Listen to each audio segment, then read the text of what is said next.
ઝઘડે દુષ્કર્મમાં ભોગ બનનારી આપણી દીકરી છેલ્લા એક સપ્તાહથી મોત સામે લડી રહી હતી અને આ જંગમાં હારીને જ્યારે એના મોતના સમાચાર સાંભળવા મળ્યા ત્યારે આપણે સૌ ખૂબ દુઃખી થયા છે।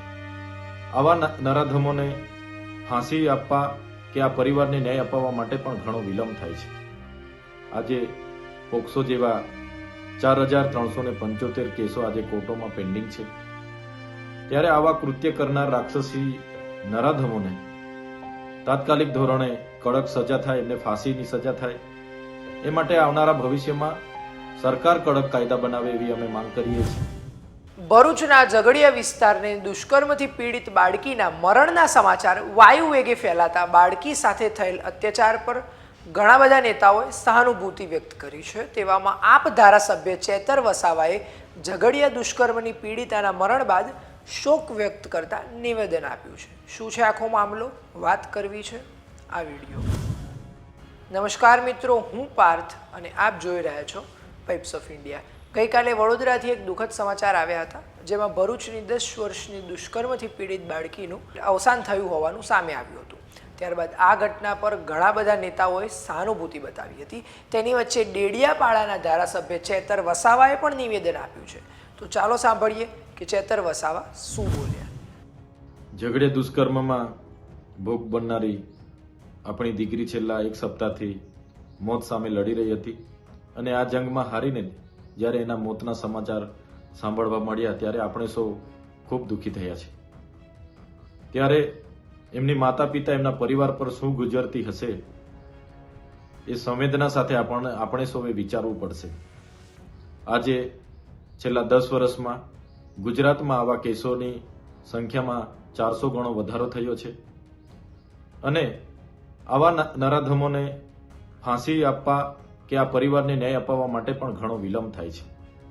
આજે પોક્સો જેવા 4375 કેસો આજે કોર્ટોમાં પેન્ડિંગ છે। 2019 ઓક્ટોબરમાં સ્પેશિયલ ફાસ્ટ ટ્રેક કોર્ટો બનાવવામાં આવી ગુજરાતમાં। આ કોર્ટોમાં પણ 912 જેટલા કેસો આજે પેન્ડિંગ છે।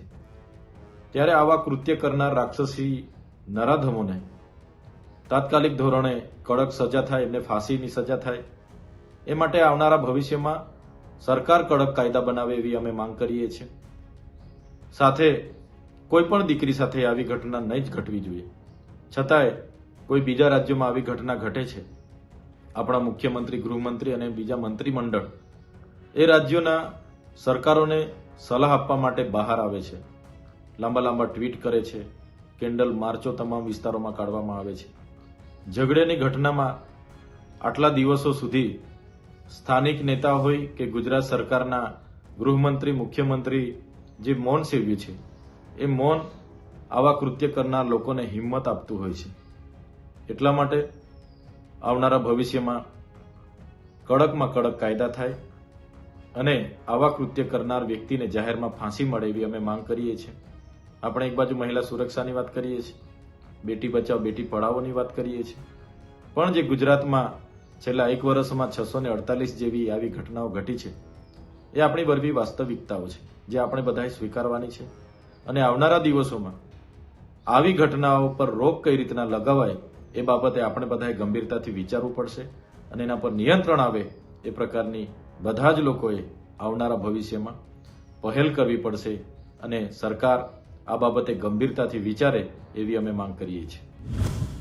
આ ઘટના પર તમારું શું કહેવું છે અમને કોમેન્ટ કરી જરૂરથી જણાવશો અને આવી અવનવી અપડેટ્સ માટે જોતા રહો વાઇબ્સ ઓફ ઇન્ડિયા।